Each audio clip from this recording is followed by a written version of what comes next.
So you've decided you want to buy a motorcycle. Congratulations. I think that is absolutely awesome. But how does someone go about buying a motorcycle? What are all the steps involved?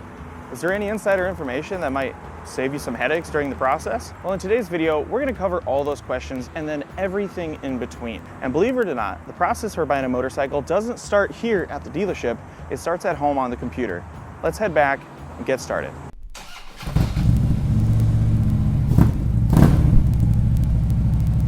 So before I jump in, I want to let you know that the process described in today's video is based upon my personal experiences having bought my two motorcycles and the information that I've gained from some really good conversations with the sales team at Tallahassee Harley Davidson. So while I'm pretty confident that this process will be helpful for you if you're looking to purchase a motorcycle for the first time, depending on your situation, some details, big or small, are probably going to be different for you. All that is to say that this video is intended to serve as just some friendly guidance and is not legal or financial advice from a professional. Also, if you haven't already, be sure to hit the subscribe button now to be entered in for a chance to win a $100 gift card to HarleyDavidson.com. Once I hit 250 subscribers, I'll be choosing one of those 250 at random to receive some of that sweet Harley Davidson spending cash. Alright y'all, so let's jump in. Step 1. You have to decide what your budget is going to be. And there are sort of two different ways to go about this first step, depending upon whether or not you're going to be paying in cash or if you're going to be financing your purchase. If you're going to be paying in cash, then you're probably already set to go as far as what your budget's going to be. Your budget's going to be as much cash as you can come up with for your purchase. But if you're going to be financing your bike, things can get just a little fuzzy. Financing a bike is about more than just the total price. You need to think about your monthly payment, your interest rate, and your term. Let's take a look at an example. So let's say that you're interested in a bike that's listed for $10,000 and you're going to finance the entire purchase price. What you actually pay per month will be calculated based upon your principal, or the total amount borrowed split up into monthly payments, your term, or the length of your loan, and your interest rate. If you don't already know, your interest rate is basically the fee that you pay for borrowing someone else's money in order to make your purchase. So let's say that you go to set up your financing and your options are a 3-year term, a 4-year term, and a 5-year term. And for our example, just to make things easy, let's say the bank has approved you for a 6% interest rate. For that 3-year loan at 6%, your monthly payments are going to work out to $304.22. You'll make 36 payments every single month for 3 whole years, and at the end of the term, you'll have paid an additional $951.50 just in interest, or just over 9.5% of your total borrowed principal. Now, for that 4-year loan, still at 6%, your monthly payments are dramatically lower at $234.85. And at the end of your 4 years of payments, you've paid $1,272.81 in interest, or 12.7% of your total borrowed principal. While your monthly payments are certainly lower than the 3-year option, you're going to spend an extra year making payments and you'll end up paying more in interest. So let's keep going. Let's say you opt for that 5-year financing plan. Well, your monthly payment comes down even more to just $193.33 a month, saving you over $100 a month compared to the 3-year option. The difference, though, comes in what you're going to end up paying in total in interest. You're going to pay $1,599.68 in interest, or nearly 16% of your total borrowed principal. So while that 5-year option may seem like a better deal, you're going to spend an additional 2 years of your life making monthly payments, and you're going to pay over $600 more in interest just to have borrowed that same amount of money. Alright, that was a lot of information. The point of all that is to say that if you're going to finance your bike, you need to figure out what monthly payment you're going to be comfortable with and what'll fit your budget, and determine how much more you're willing to pay over the long term to borrow the same amount of money. Bear in mind that you can combine both the cash and the financing methods if you put some cash up for a down payment and then finance the remainder of the bike. Bear in mind that you can combine the cash and financing methods and put some cash up as a down payment to get you a better price and possibly even a better interest rate. If a bank sees that they're taking a smaller risk in financing your purchase because you had some cash to put up, they might feel compelled to charge you a lower interest rate. Alright, so you've determined your cash budget or your monthly payments, and now it's time to finally do some shopping. But we still aren't ready to leave the office here. Step 2 is to do some online shopping. So if you're anything like me, you've probably already started this step, and it is super typical to get really excited about the prospect of purchasing a motorcycle while we're doing the online shopping stuff. I remember doing days worth of online shopping before finally actually getting out to take a look at any of the bikes that were on my list, and it was well worth the time that I spent. The online shopping phase is super important because it'll help open your eyes to the variety of bikes available to you in your area. And you'll have a chance to scour private listings on Facebook and Craigslist, as well as inventory pages of local dealerships. You'll see a wide array of prices, quality of bikes, mileages on bikes, and maybe even watch or read some reviews of a particular unit that you might be interested in. Be sure to check out my bike reviews playlist just in case you are considering a Harley.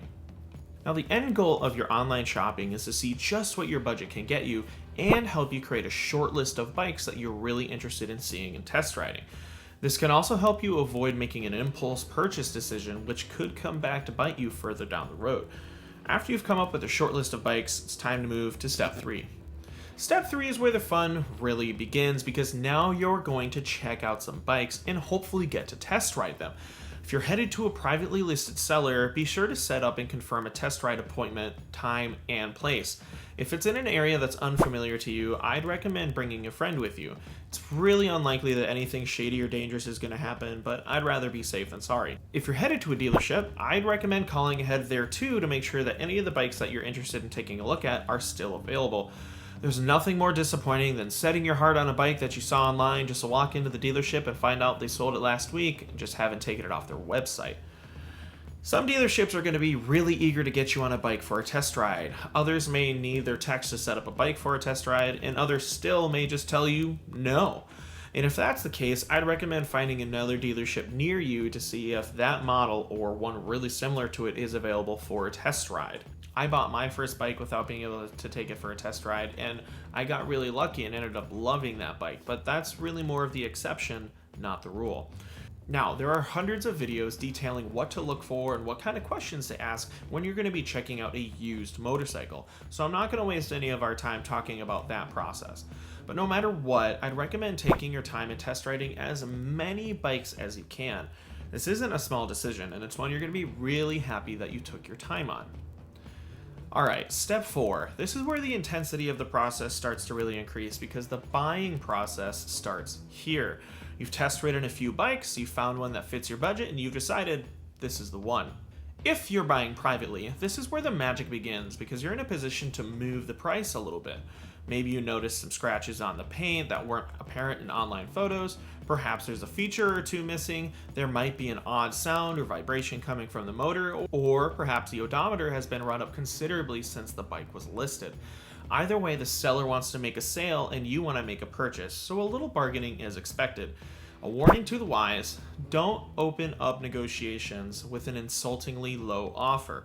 Have a maximum price in mind that you'd be willing to pay, and then maybe start at 80 to 90% of that maximum price and allow the seller to work up with you as you haggle for something that you think is more reasonable. If after some friendly negotiations you can't find a middle ground and make a deal, there's absolutely nothing wrong with walking away.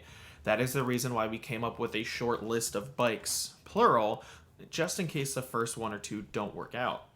If negotiations are successful, then congratulations. You're going to be riding away on a new-to-you bike that day. All that's left to do is take care of some documentation with your local courthouse or DMV or whichever agency local to you handles the private sales of automobiles. Be sure to have done your homework when it comes to title transfers and taxes and seeing how they're handled at your local level. If you're buying from a dealership, they will undoubtedly bring you into the dealership, sit you down, offer you some coffee or a soda, and get down to brass tacks. You're going to be asked questions about whether or not you have a trade, if you're going to be making a down payment, and here is where having a little bit of insider information can be really helpful to you. If you're buying in cash, don't let the salesman know at the beginning that you're going to be buying in cash. In fact, I wouldn't straight up answer the question regarding how you're going to be purchasing your motorcycle until the very end of the buying process. You see, dealerships want you to finance your purchase because they actually make more money when you finance versus when you pay upfront in cash. Do you remember those 3, 4, and 5-year loan options we took a look at earlier in the video? Well, part of that extra $950 to $1,600 usually ends up back at the dealership depending on their arrangement with who they use to finance their purchases. It's in their best interest for you to finance your purchase because that's how your purchase ends up being bigger and that's how they end up making a little bit more money. Walking in with a bag of cash and an overeager attitude can actually lead to a really sour experience. So if you are paying in cash, the best thing to do is to get to your final sale price and then talk about payment. Make sure you cover everything from included warranties to dealer incentives to any sort of discounts that they're offering currently and whatever else might be available to you. Once you've nailed down a final price, including tax, title, and license, then you're safe to get down to how you're going to be paying and let them know that you're going to be paying in cash. If you let that cat out of the bag too early, they may add some markup or previously undisclosed fees in order to make up for the lost revenue on account of you not financing your purchase. If you are going to be financing your bike, have that monthly payment number in mind as the maximum amount you want to have to spend every single month on your motorcycle. Once you have that number in mind, start a little bit lower and see what options are available to you at that price point.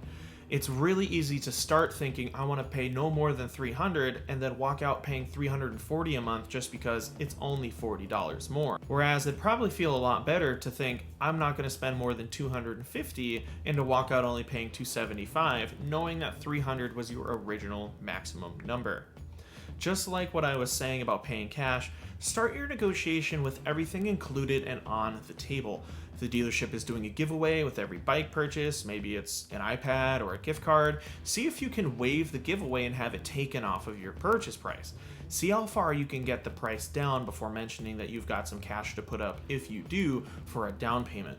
The goal of this entire process is to get you the absolute best deal on your motorcycle. And remember that you can always walk away, even from a dealership. Chances are pretty good that they're actually going to catch you in the parking lot to offer you a better deal. And even if they don't, there's a reason they ask for your phone number and email before they even jump into the sales negotiations. You might just find that they ring you up the next day to let you know that their sales manager has had a change of heart and they're willing to meet you at your price.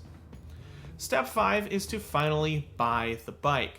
Once you've reached an agreeable price and transaction agreement, you'll meet with someone from the finance office, and from there it's pretty much formalities and paperwork. But at the end of the day, you'll have a new to you motorcycle, and that is the exciting part. So what are you waiting for? Get out there and ride. Thanks so much again for watching, y'all. If you found this video helpful, be sure to hit that subscribe button and share it to anyone that you know that might be thinking about purchasing a motorcycle and is just looking for some extra information about the process. And if you're thinking about picking up a new motorcycle in the near future, be sure to let me know about that bike down in the comments. For now, I'm the two-wheel teacher, and until next time, I'll see you on the road.